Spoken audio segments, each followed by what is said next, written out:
yung tinatamong pagkataranta ng mag-asawa doon sa palasyo.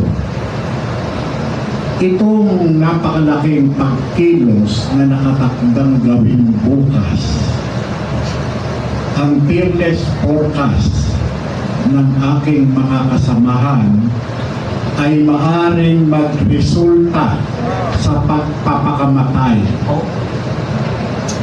Magpapakamatay daw itong si Bongbong Marcos kapag binusog ang Malacanang. Ayaw na daw niya na umalis dito sa Pilipinas. Ito base doon sa aking mga kasamahan. Ba't di siya umayos? Yun po yun. Sabi ko nga, bakit ayaw na lang nilang bumitiw? Ba't ayaw na lang nilang umalis? Sobra-sobra na yung kanilang kinita. Yun yung sinabi ko. Pero sabi nila sa akin po, wala silang planong umalis. 30 years silang nawala sa pwesto. Kaya ang ginagawa nila, gumagawa silang ng paraan sa pamagitan ng People's Initiative para patuloy na manatili sa pwesto. Sinong may gusto? Hindi si Bongbong. Ayon sa kanila. Sa mga bagong dating, pakinggan nyo lang muna ito para masundan nyo yung ating topic. Ha? Okay, tuloy.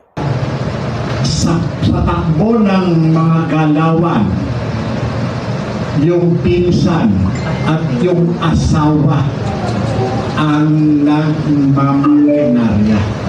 Ito ang humahawak at nagpapatakbo ng makinarya ng gobyerno. Nakakalungkot po sapagkat itong Bongbong Marcos na ito, nagkaroon ako ng personal attachment mula nung mahawakan ko yung kaso nito noong 2012. Nakita nyo, pinipilit niya pa rin yung yung hinawakan daw niyang kaso na hindi naman di ba? Hindi naman pinaniwalaan sa Senado. Bakit? Kasi mahilig gumawa-gawa to ng kwento. Feeling strong, di ba? Putulin na natin dyan. Putulin natin? Tuloy muna natin. Sige.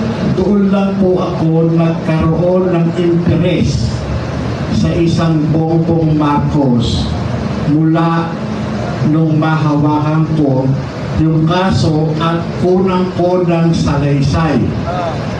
Yung confidential informant na pinapangalanan ko ng si Bong Dasa.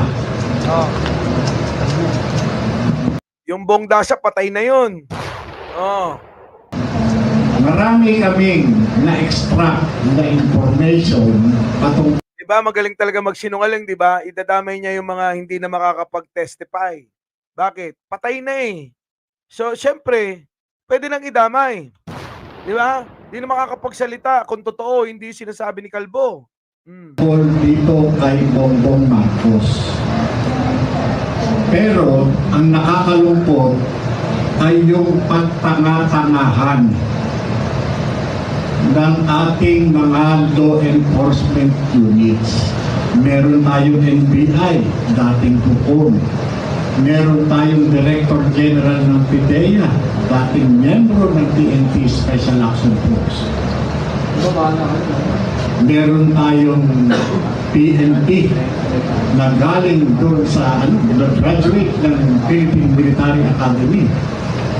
Pero matapos malantad sa publiko yung confidential information na nilalaban ng classified documents na inilabas ni Maharlika. Source niya na naman si Maharlika. Wala na nga si Maharlika. Di na nga makapag-vlog. Ano ba? Walang bahala lamang po nila ito. Pero kung ito, ordinaryong tao Katulad ni Juan de la Cruz, porsigido. Kapag ordinaryong tao yan, pinatay na ni Digong yan. Di ba? Kapag ordinaryong tao yan, pinatay na ni Digong yan. Itong mga law enforcement units nito at hihingan pa ng pondo. Hihingi pa sila ng pondo para magkaroon ng plan o yung tinatawag na case operational plan. Napakadali lamang po trabahuhin yan. May natanggap kang information. Sandali lang yan eh. Doon sa intelligence cycle na ginagawa namin eh. Ipo-process namin yan. Ibabalidate namin yan. Diba? Sa pamagitan na casing and... Madali lang daw magsinungaling eh. Madali lang yung gawin. Magsisinungaling ka lang. Di ba? Sasabihin mo lang na talagang nakita mo to. Nakita mo yung ganyan. Pwede na yun. So, ang lakas ng loob nila na susugod sa Malacanang, mga kababayan. Balikan ko lang to ha. Hindi, tapusin ko na para lubus-lubusan na. O yung kwento na maririnig nyo galing sa kanya. Surveillance, kailangan magsagawa ka ng test buy, magsagawa ka ng entrapment operation, madali. Oh, kita nyo, madali lang gumawa daw ng entrapment. Paano? Nagtatanim ng kaso. Oh, di ba? Nagtatanim ng kaso to. Parang si Digong. Di ba? Nagtatanim ng kaso. Pero bakit hindi ginagawa? Ang masakit nito, nakakadamay pa. Noong mga nakarang araw, hinala lang. Pero kinukumpirma ng aking mga dating kasamahan, ilang cabinet secretary na talaga ang kadyaming niya. Wala na lang talaga silang magawa sapagkat mawawalan sila ng trabaho. Ngayon, mga kapatid, sa mga narinig ninyo, patuloy pa rin po ba tayong magwawalang bahala? Kaya yung gagawin bukas, bagay na bagay. Saan? Doon sa pagpamamakal. Abangan nyo ngayon to ha. Kung gaano karami tong mga ito. Pagpapakapatay na, hindi po. Doon sa kamatayan ng pag-asa ng pamilyang Pilipino na patuloy tayong pinamumunuan ng mga bangag sa gobyerno. Yan po. Palakpak! Palakpakan naman yung mga tanga. Diba? Ngayon, katatapos niyan, katatapos ng ano nila, ng vlogger conference, di naman press conference ito. Bakit? Wala namang press diyan, puro vlogger. Yung bang mga ano, yung mga tai-tai nilang vlogger. Yan yung mga nandiyan diyan. Ang tawag lang nila press daw sila. Pero mga tai-taing vlogger. Our beloved Boss Mike